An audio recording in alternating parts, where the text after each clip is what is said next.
All right. Y'all are always quiet, but y'all almost all always here, which is of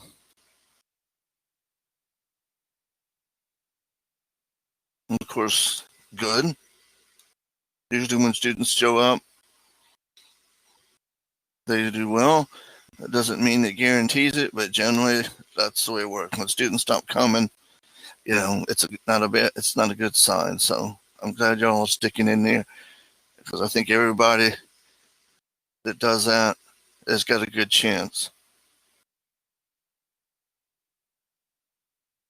All right, so we're going to continue on with our chapter 3 journey, and our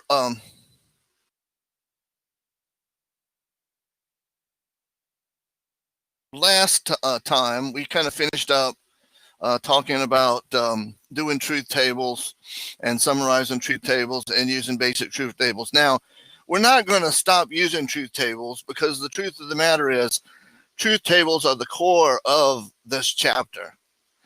Unlike with the when we worked in chapter 2 with those Venn diagrams, you might be able to get by everything except the very last with doing Venn diagrams. Because the Venn diagrams, when you have 3, I don't see how you could answer one of those survey questions without drawing it out. Now, the thing about truth tables is all of this culminates in being able to build what's called a valid argument. And a valid argument is one in which we're going to have look at the final column that represents that statement, that argument, which is just a certain type of statement. And we can tell from that whether it's a valid argument or not. So these things that are showing on that screen now are the basic ones that we use throughout. You got the and, the or, the if then, if and only if, and the negation. And really, as I showed last time, the last one, the if and only if, you can build that one from the and the if then. So, and really, but as long as you can build a basic truth table by going back and applying these specific ones, and remember, you're always only applying to 2 columns at a time, you should be able to build a truth table fine. Yeah, I know how it is about multitasking. I just got out of a meeting and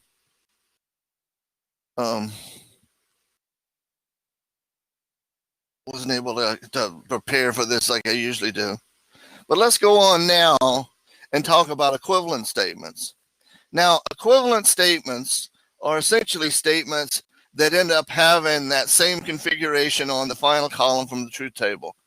What I had done over here, and I told you about this, that we talked about the biconditional, and then I built a truth table for this thing right here, if P then Q and Q that P, to show you that that is equivalent to the biconditional. All right. That when we built the truth table for that the final column also was true, false, false, true.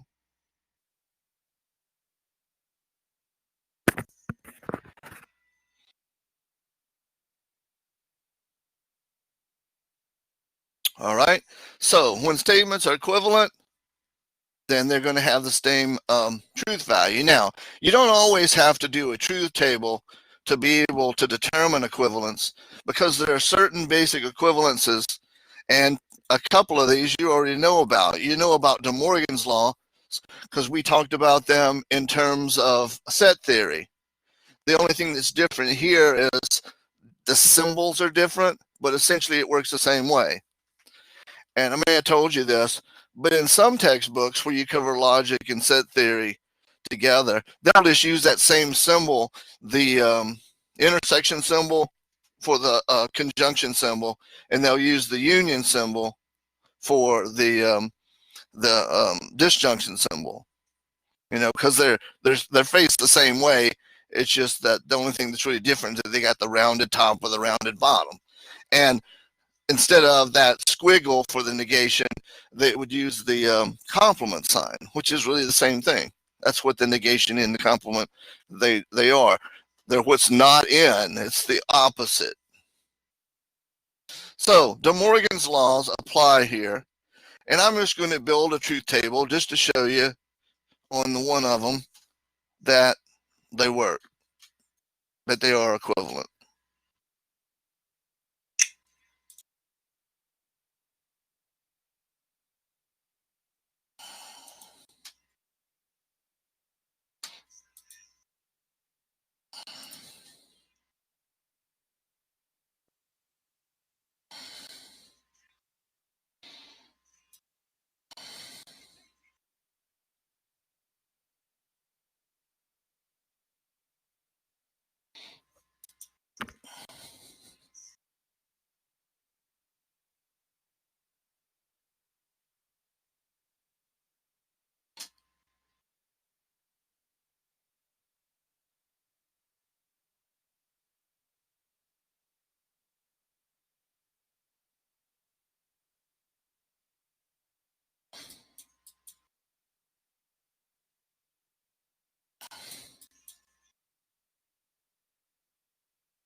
All right, so that's the basic way we set up when we're talking about building a truth table. Now remember, what I'm trying to do is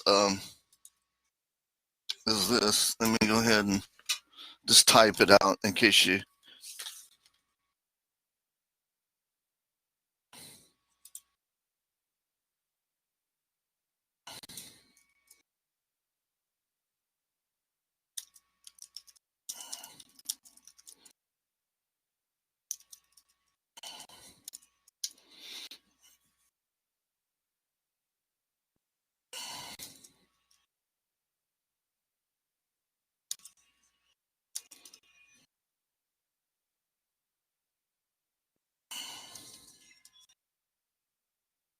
Okay, so that's the first part of that De Morgan's law. So what I want to do is I'm going to create from the inside out for both sides. So the first one I'm going to do is the left-hand side. And really all that is a matter of doing the inside first.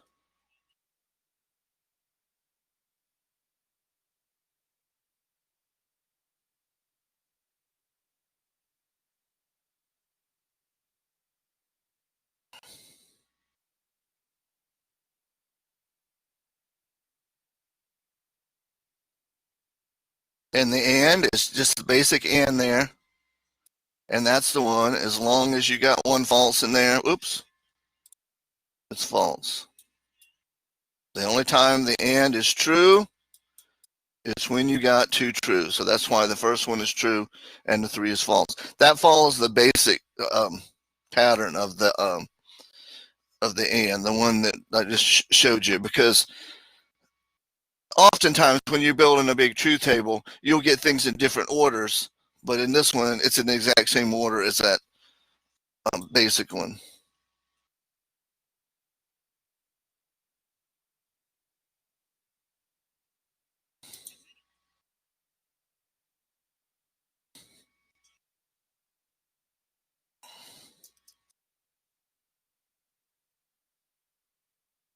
So now that I've done the inside, I'm going to do the negation. And you know what the negation is? It's just the opposite of that. False, true, true. Boy, I almost hit the delete.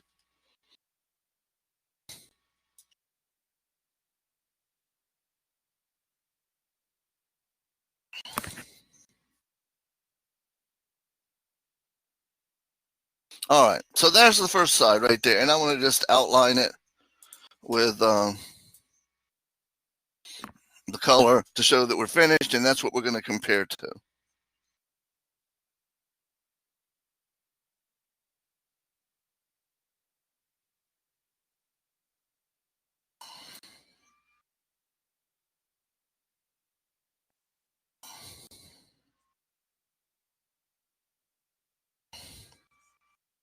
All right, Now I'm going to do this side.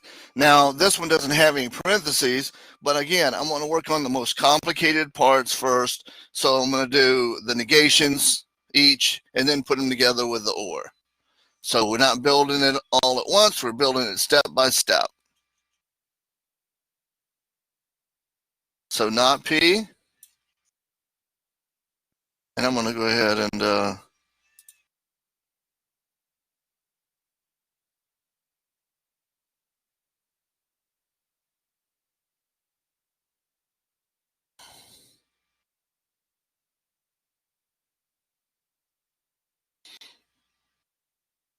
these are going to be rather easy because all we got to do is just come over here to P and take the opposite. So instead of true, true, false, false, it's false, false.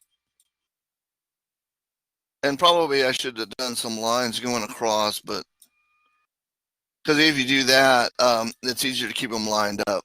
But with just 4, it's not that big of it. Shouldn't be that big of a problem. And then the not Q, oops, messed up. I was talking too much. So false, false, true, true, and I didn't put what I said I wanted to put. All right, now for the Q.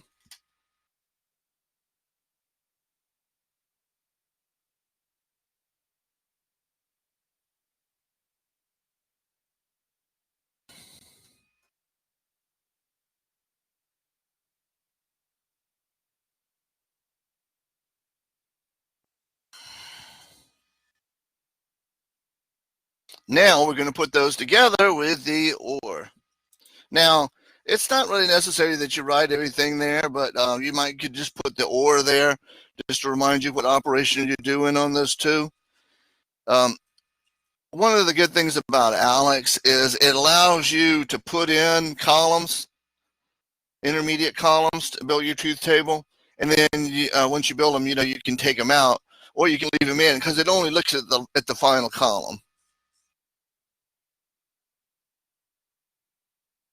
My best practices for doing with the truth table, as much as I can, is to always be looking at the final 2 rows. I'm sorry, the final 2 columns and applying one rule to them. That's necessity. But if you got them right next to each other, it makes it a whole lot because if you got to read over read over columns, it can increase the chance for making a mistake. So now, our or rule is just if we've got 2 falses, it's false, but otherwise it's true. There's our false. This one is true. There's another true because there's 1 T in there, and as long as there's 1 T, it's true.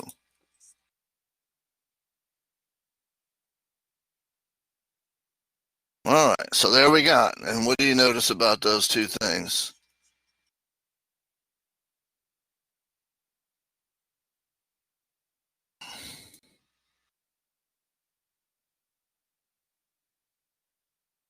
The final truth values are the same, and we're talking about order.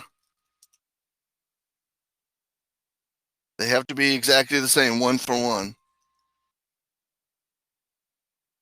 So they are equivalent.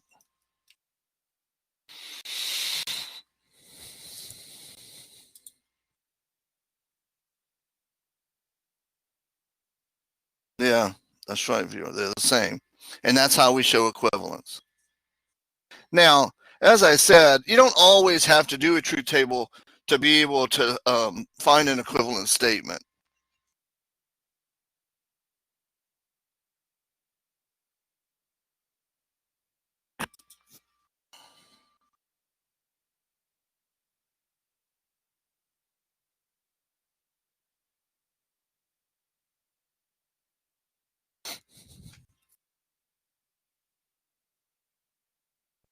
When you see, let me go back and see what you're asking. So for the first 2 rows,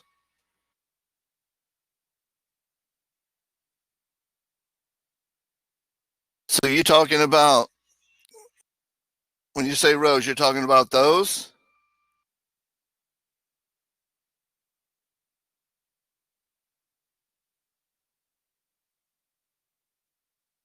You're talking about these.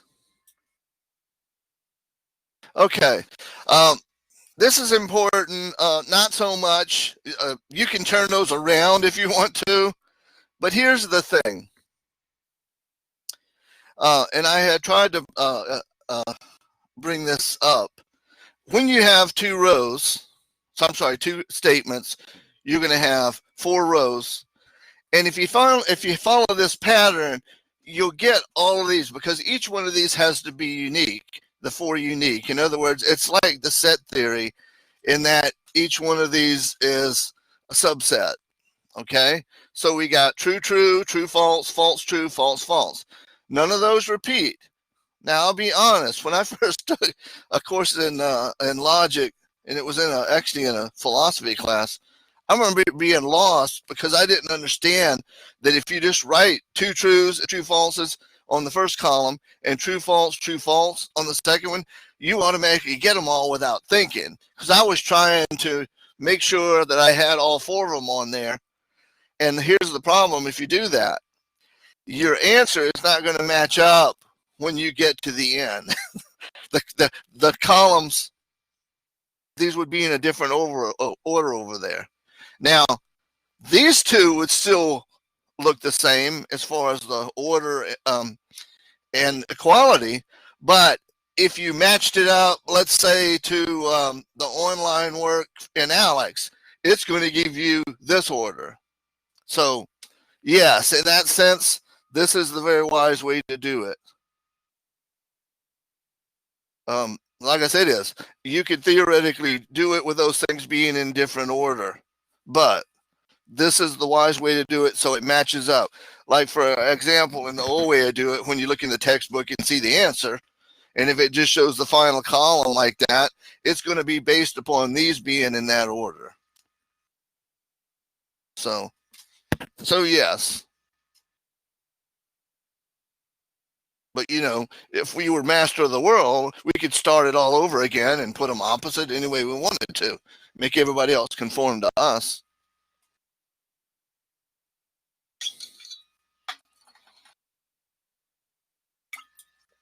All right, so as I said, we don't always have to do a truth table.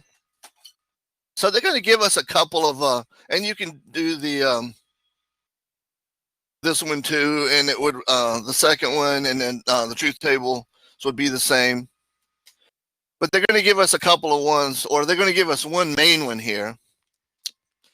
And they're telling us that the conditional statement, if P then Q, is equivalent to not P or Q.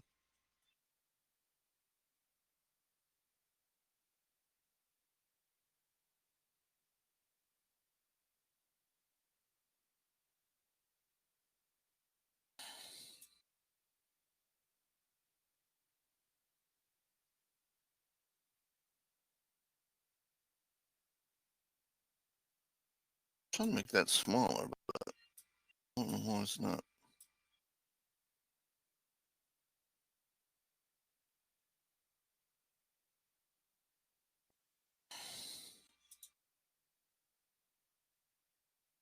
Well, anyway, that's an or.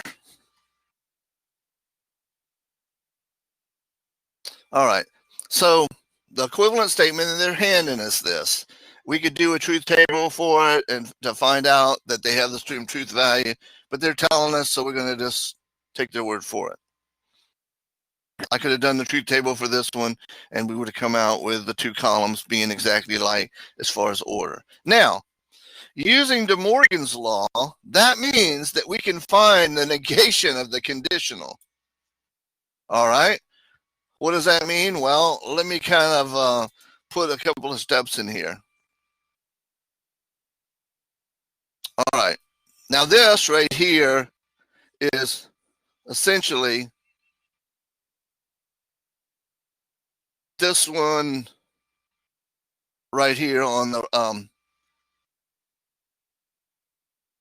right hand. Let's see. I'm sorry.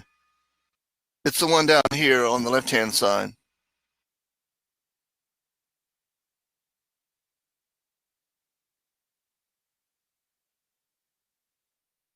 Well, that's why you're, and this is why I just use my experience, because the tables confuse me too, because I just don't like memorizing that order. That's why what I do is I break these down into one sentence. That the conjunction, in other words, the one that's like the A without the line through it, the and, is only true when both P and Q are true, otherwise it's false. One statement that represents that. For or, the disjunction is true when either one or the other or both are true. And it's true most of the time, and it's only false when both are false. So I just kind of remember that little thing rather than try to memorize those order things. Same thing over here. For the biconditional, it's true if they're both the same. So both trues is true, both falses is false, is true.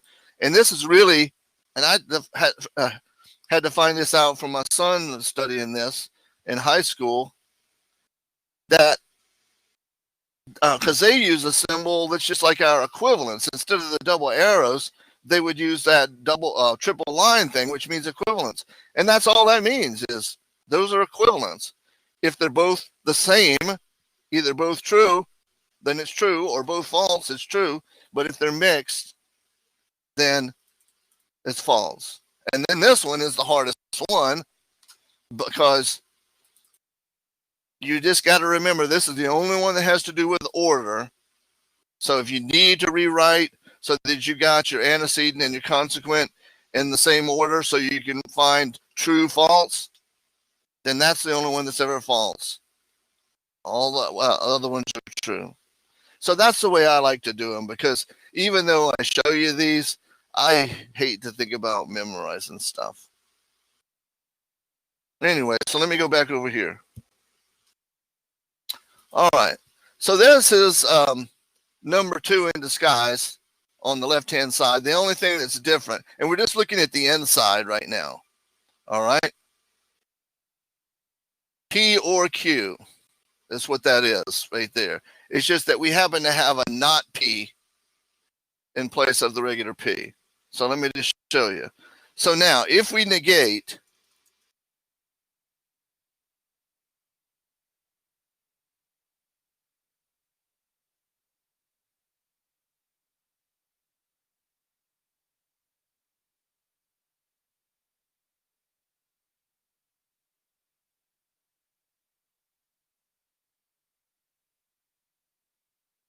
okay? So now, if we negate that, in other words, that's what we're doing here. If we throw a negation around this, which is equivalent to that, then what happens? Well, then we use De Morgan's law. It's this one right here. So what happens when we negate that whole thing? It negates the first one, it negates the second one, and turns the or to an and. So it's not. I'm putting in another little step in between. So it turns upside down.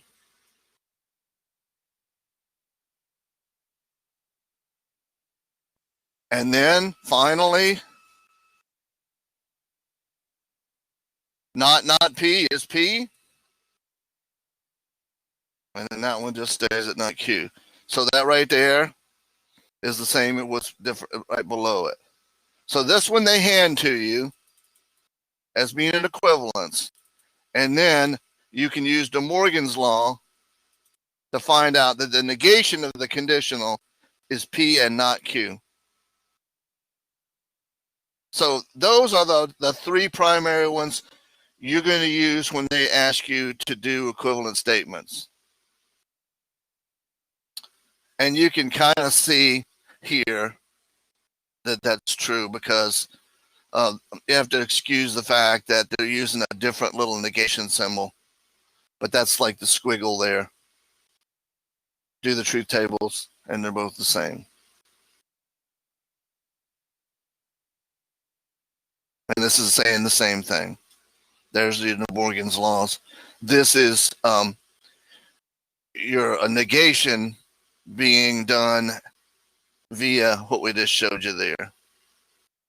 There's some other ones on here. You don't have to worry about all those.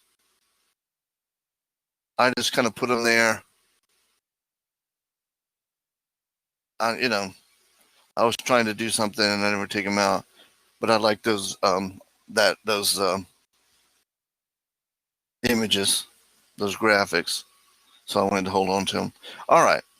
Now, we're still going to partially talk about equivalences, but first of all, we're going to talk about this thing called variations of the conditional statement.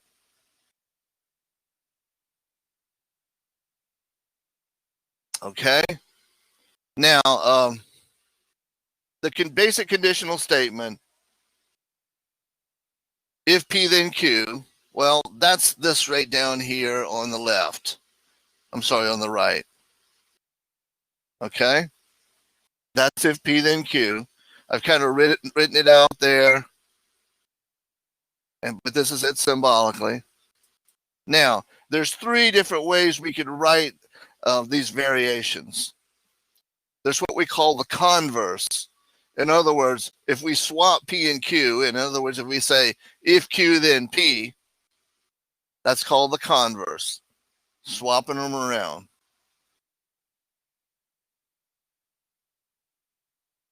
The next one is called the inverse. That's where we negate the P and the Q and keep them in the same order. And then the contrapositive is when we do both. We change the order of the P and the Q and then we negate them. So if not Q, then not P. And now, what does this have to do with equivalences? Well, the basic conditional statement, the one here, the second one, second column, has got the same truth values as the contrapositive. So the conditional statement and this contrapositive are equivalent. You'll notice that the conditional statement and the converse are different. They have that one F, but the F is moved down to third place. And I showed you that when we in process when we did that the truth table for the to show that the biconditional was just the if P then Q and if Q then P. And in the inverse, again, the third one, the F is shifted to the third position. So the converse and the inverse are equivalent statements. And the conditional and the contrapositive are also equivalent. And this is just kind of in words. The only thing I have to watch about this is they changed the, I use antecedent and consequent, and they use hypothesis inclusion. But I like that graphic, so I thought I'd steal it. If I ever turn this into a book like I wanted to, then I'll have to recreate, a graphic because I can't use that. But for just showing you folks, it's fine. All right, so let's handle these things here. And let me do that. See if anybody else showed up because I'm probably going too fast here. Y'all need to work on slowing me down. Ask some questions and such if you need to. Because I didn't want to quite get into arguments today. But at the rate we're going. All right, so Jamela, I don't see oh, there she is. Raven Brown, I don't see Raven out there. Yeah, once I kind of got the hang of this, the chat and the Zoom thing, it orders by first name, and then of course the roster, it orders by last name. Yeah, I got you, Kayla. And Sammy showed up. All right, well, I'll check in a little bit later and see if Raven has showed up. But I like that y'all are always here. Just remember, y'all can always slow me down with questions.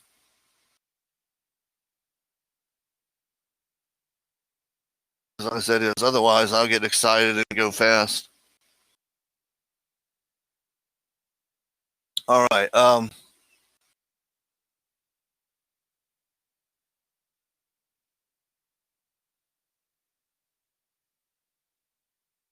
All right, let's go ahead and use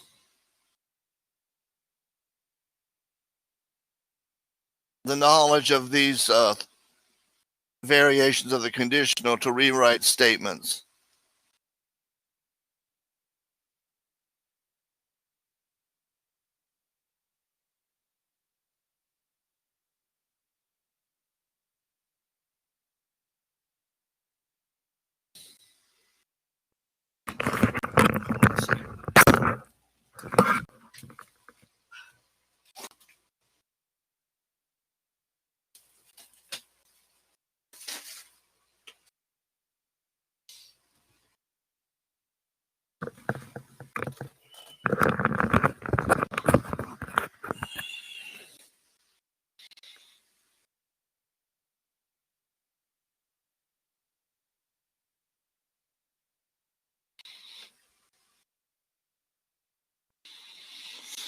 All right, so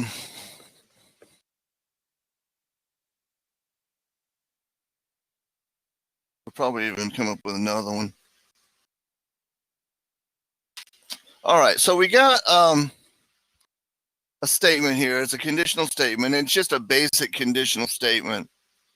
And we just kind of got to keep in mind that we want to build each one of these. And there's several different ways to go about it. You don't necessarily have to do this, like be this. But let's just say we're going to put what each individual statements are. P is dog is a Great Dane. And then Q is the dog is large. All right. So there's our two statements. Now remember, the converse is just turning them around.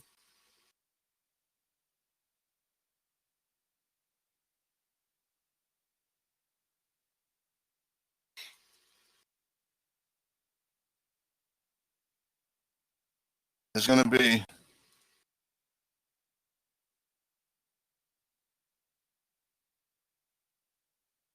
if Q then P.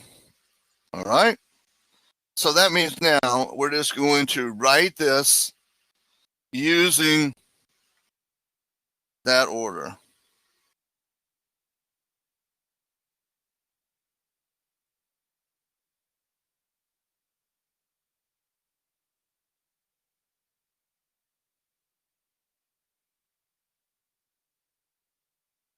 Okay, so if a dog is a Great Dane, then it is large. And that's, as far as I know, that's a true statement because a Great Dane is a big dog. But here's where we got to watch out because this is not necessarily an equivalent statement. The converse would be flip the things around.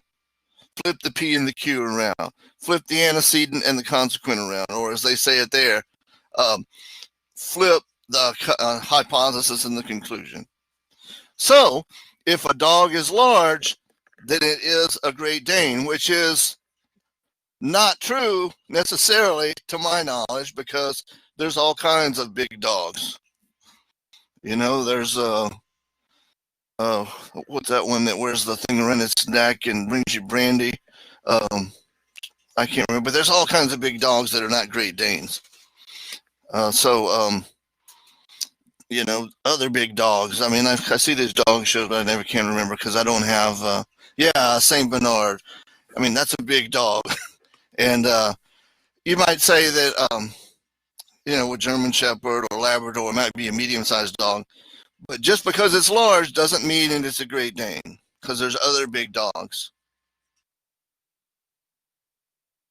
All right, so we're going to use that same knowledge here to do the other ones. Now the inverse,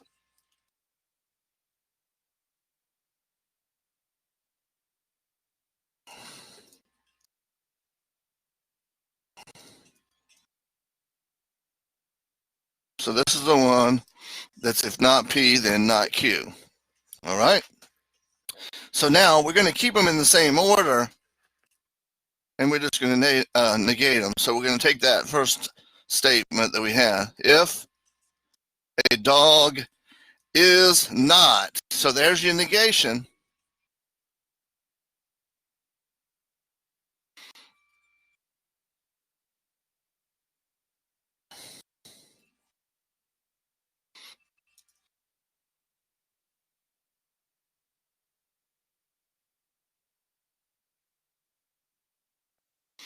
Okay, so just think about that. That's the same problem there. It's saying if it's not a Great Dane, then it's not large, because remember, it can still be a St. Bernard, or it can be one of those other things. Like I said, I'm not sure where they're drawing the line on large ones, and I'm really not up on large dogs. I don't even have a dog. Got cats and a rabbit and things like that. So I wouldn't even know anything about various kinds of rabbits or cats either. So I just don't know much about that kind of animals, but I know enough to know that that's not necessarily true. If it's not a Great Dane, that it's not large is going to be false. So now let's do the contrapositive. And as I said, if this holds true of equivalence, as I said here, then this should be a true statement. Let's look.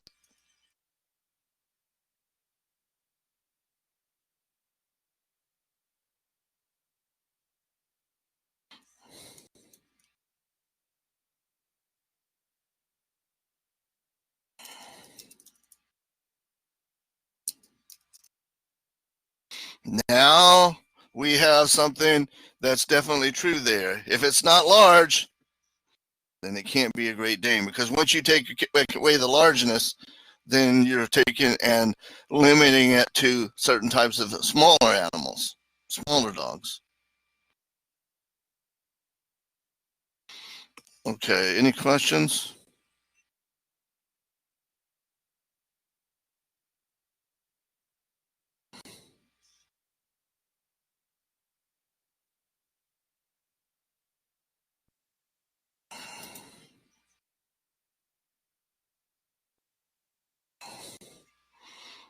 I was trying to make that look a little bit different than the answer, but I'll probably take it out before the next time I go over it.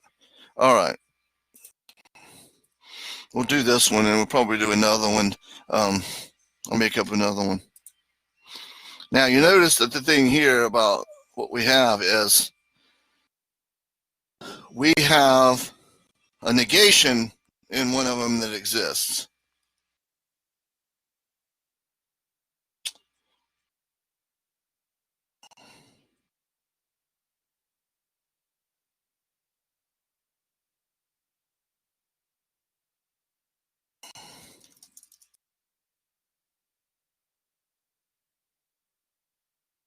Now, generally speaking, and I explained this to you, and when you're generally doing, like for these, I think we can get away with it, but generally when you're creating,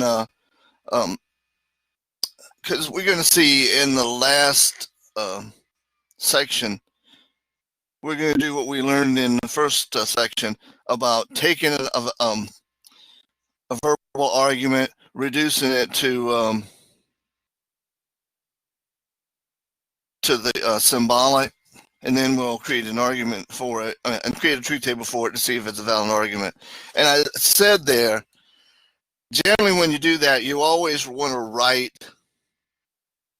statements, even if they're negated there in the statement,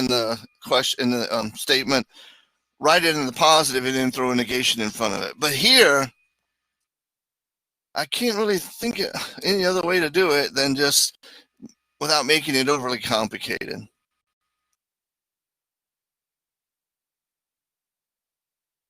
All right. So the converse is going to be easy because we're just going to change them around.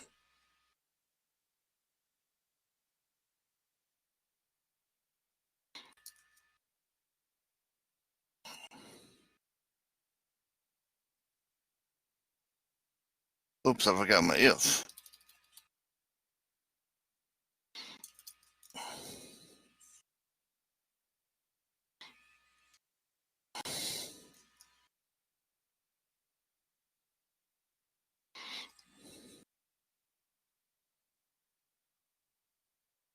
All right, so that just turns them around.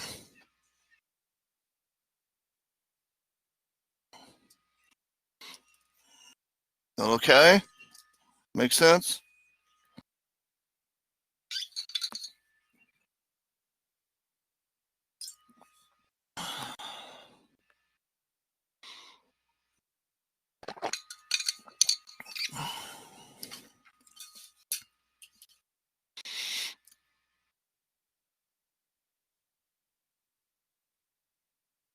All right, the inverse is when we're going to negate. Same order. And that's not P.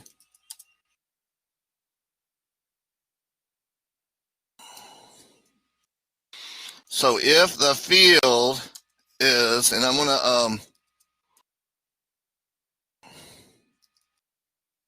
do this in 2 steps. I'm sorry.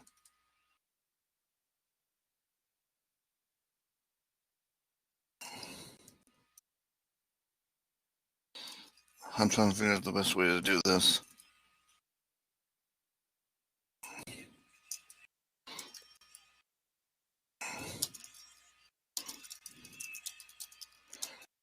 All right, so I'm going to take another step to do this. Since this one was already negated with a no there, when we come in and negate it, then it makes it in the affirmative.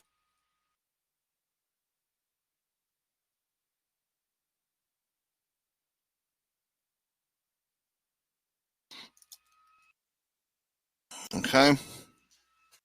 So nothing wrong with having to do it in 2 steps if you need to. Because when that happens, when you got the those negations in there,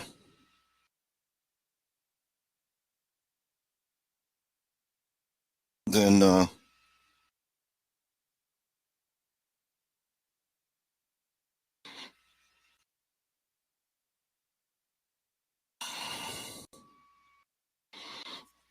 let's do the contrapositive.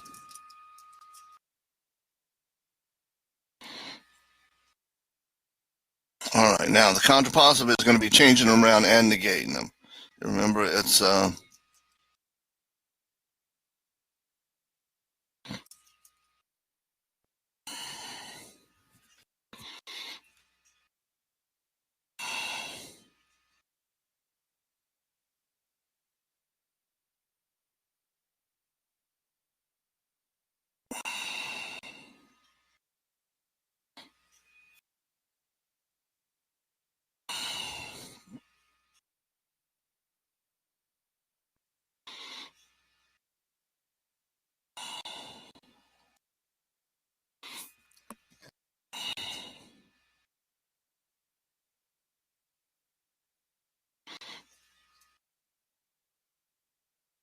okay. So what we're going to do is we got to turn them around now. And so if the field is not wet, then the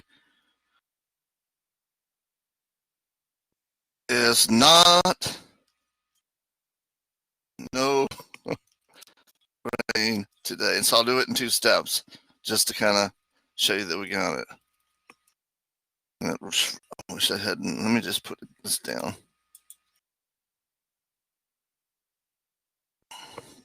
So then the form that we wanted in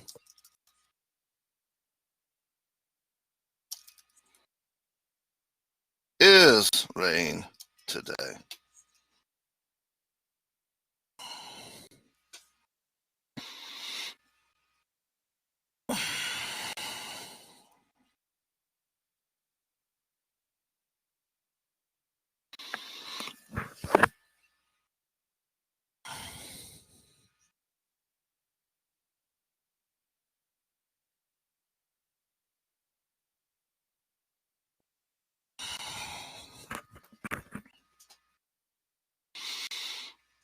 All right, any questions? Anybody want to see another one? Because I mean, like I said, I don't mind going through.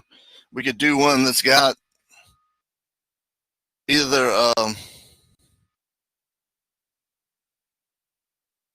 okay, let me make up one that's got the negation in another spot, because that's the hardest time to do it.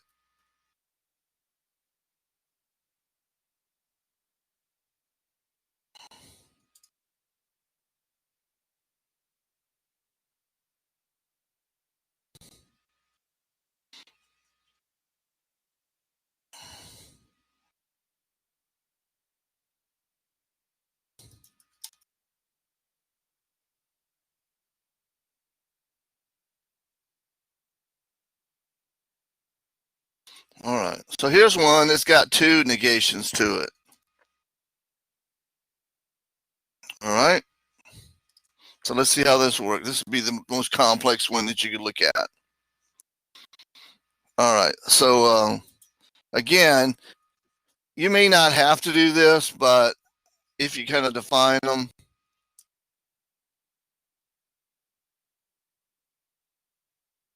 it will help you. Might help you.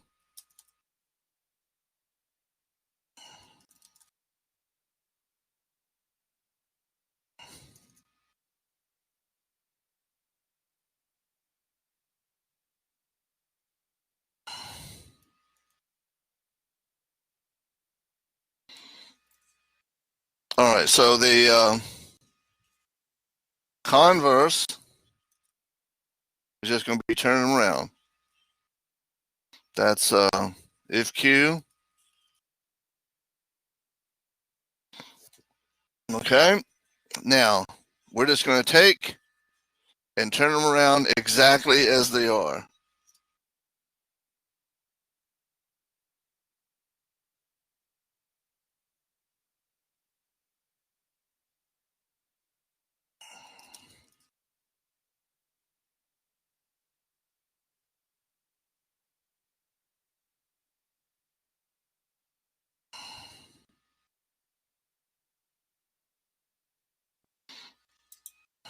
So there's your converse. It's just turned around.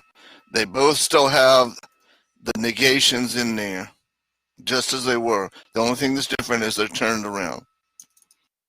This is where it'll be a little bit harder because we're going to have to negate them in that same order.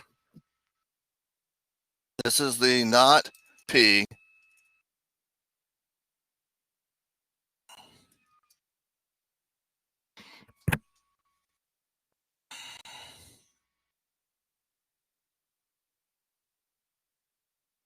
If there is no dinner, then there. Oops. Wait a minute. Did I mess up? I messed up. This is the. No, that's right. That's right. If there is not a chicken in the pot,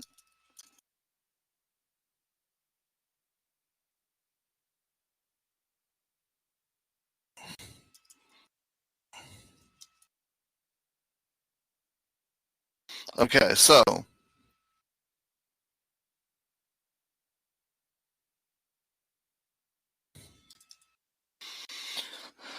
now in that next step, I'll just kind of change the not or not no to the affirmative.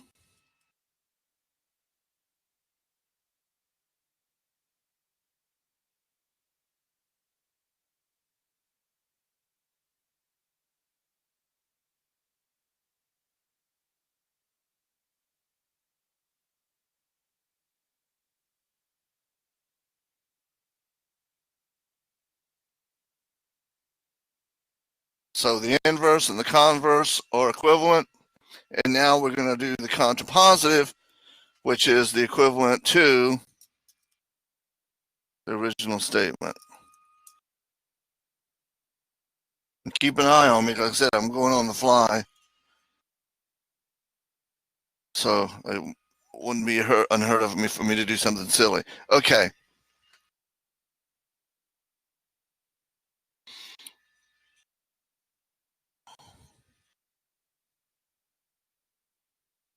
This is the one that's if, not Q.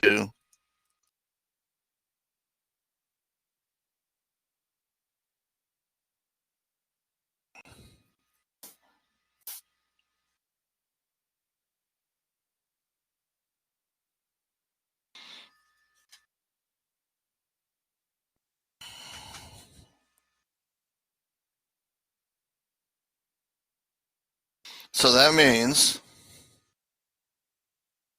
if there is not no dinner,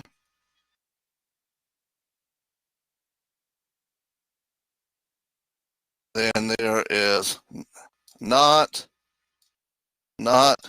a chicken in the pot. All right.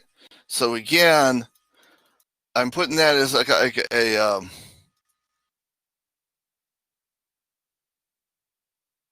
an intermediate step.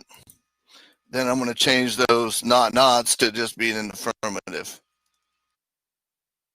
If there is dinner, then there is a chicken in the pot. And as I said, those things are equivalent.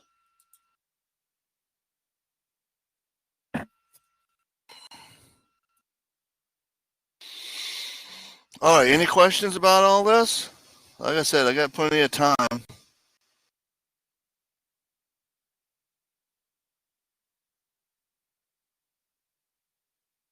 And like I said, is the last stuff I could just cover on Monday. So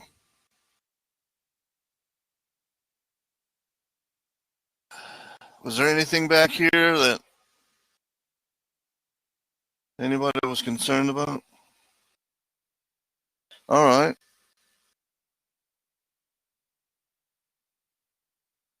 If there's no rain today, then the field is wet. So the inverse is just going to be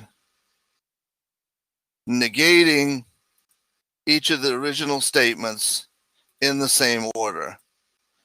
So I kind of was just experimenting with different ways to do it. That's the squiggle. So that means that there is not no rain today. Then the field is not wet. So I've negated something that was already negated. So in the simplification of it, if there is not no rain, that means essentially that there is rain today. This one can stay because there's just the one, it was already written in the affirmative, so it just has the one not. Yeah, like I said, this is a nice little graphic. The only thing that I don't like about it is they use different words.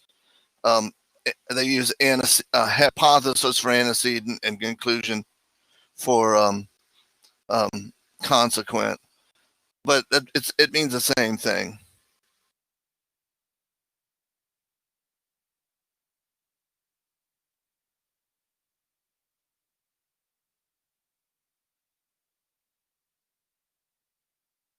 So what did you want to see on the owl, Christina?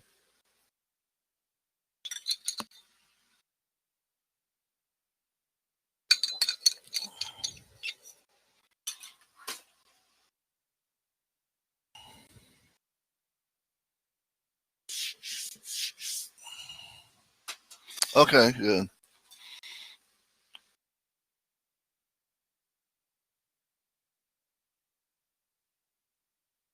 All right, well, let me just take a few minutes and just give you a broad, like, we're not going to do anything too mind-blowing here, but I just want to talk about what an argument is.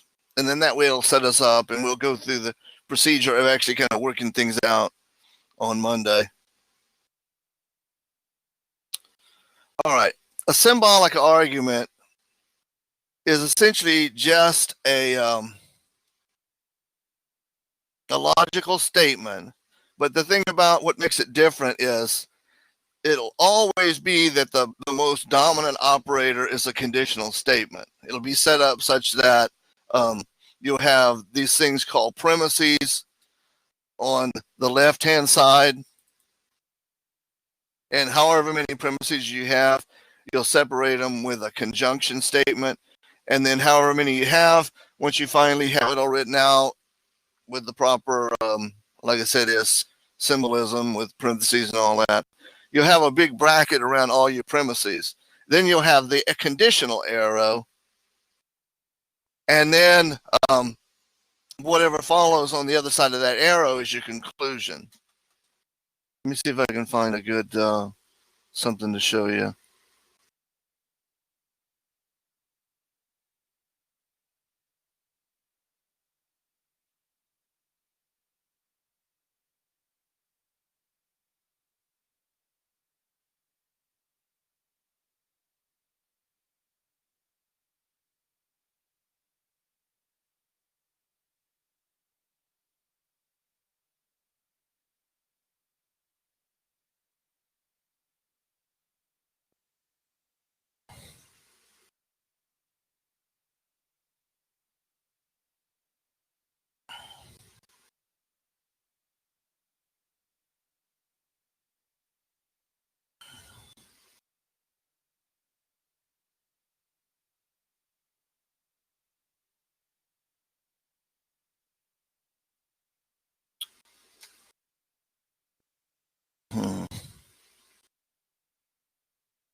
I was trying to see something I could find something visual to kind of help explain it, because since we're at the end of the class, I don't want to have something that makes you think too much. I want something that'll kind of give a good visual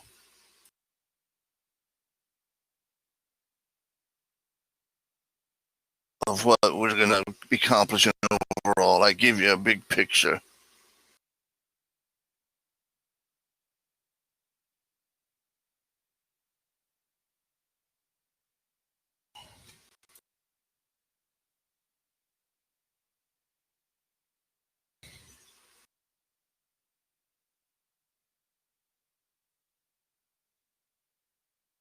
So,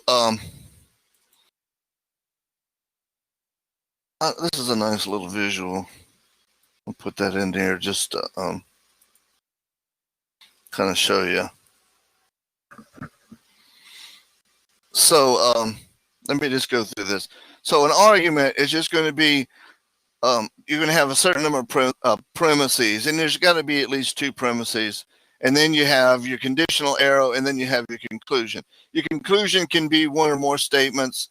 Oftentimes it's just one statement, but it can be a compound statement. And then what you essentially do is you create a truth table for it, and then if it's got all T's, then it's a valid argument. And in order for it to be an invalid argument, or what we call a fallacy, you just got to have one F show up in there.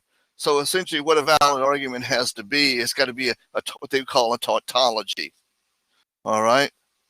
Now, kind of one of the good things, and we'll see this come on Monday, is you don't always have to do a truth table, because you can kind of do an intermediate step that puts it into what we call symbolic form, which is usually like the second step for taking an argument from the words, from verbal to symbolic, and then you can kind of tell the form of it.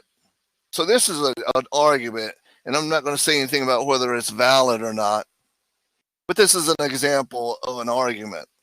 It's a formal argument, because you got two premises. You got all spiders have 8 legs. Black widows are a type of spider. Conclusion, black widows have 8 legs. So that's the type of an argument. We got certain number of premises, at least 2, and then we have a conclusion. And usually the way you'll get them is you'll see them sort of like this, and then you have to translate them symbolically by just figuring out what's P and Q. You just have each unique statement be a P, each unique statement be a Q. If you got a third one, you can do that. And then once you can take it from step like this and get into a symbolic form.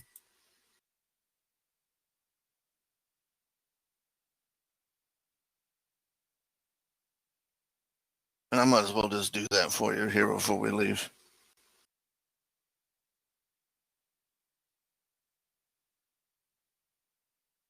So let's just say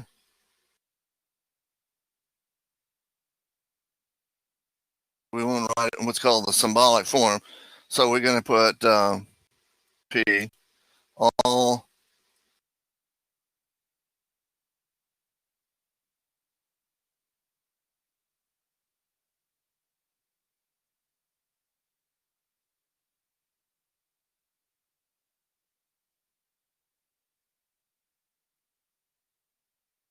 So that's the only 2 statements in there.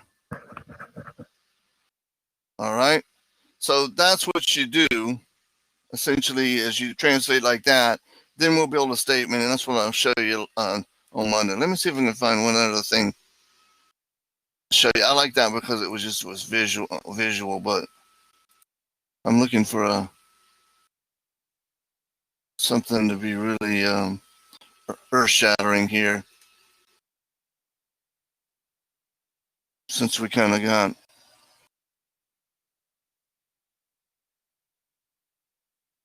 a little bit of time.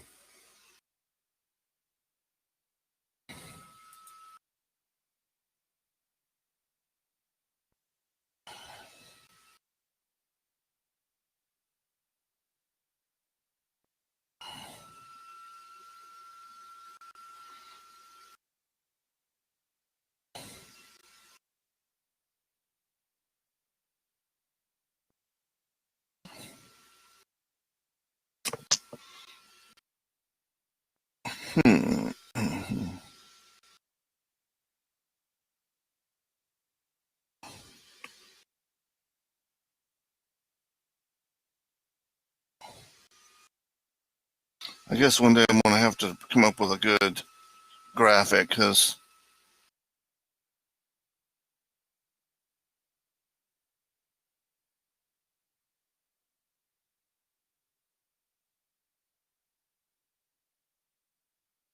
what are you singing me out here? I was trying to select something to kind of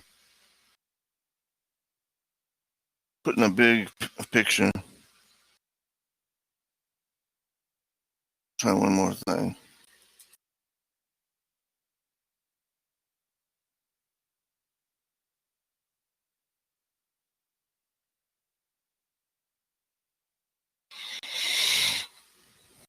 I got some good explanations in there. I was just trying to find something that would boil it down and maybe give you an insight, because one of the hardest things about logic is understanding the big picture about what it is you're doing.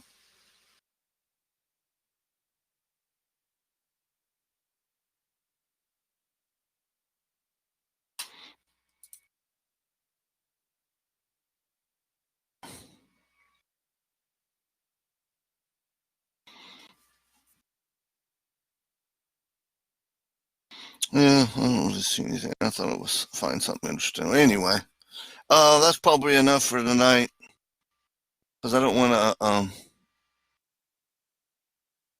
course, hopefully we don't have another hurricane and miss Monday. It seems like every time we've have a hurricane, it's like been like coming over the weekend. But I think we're probably done, because the one thing that kept that hurricane away from us is that it got cool last week. Temperature dropped, and I think that front helped pushed it over there to those Florida people where they're still warm.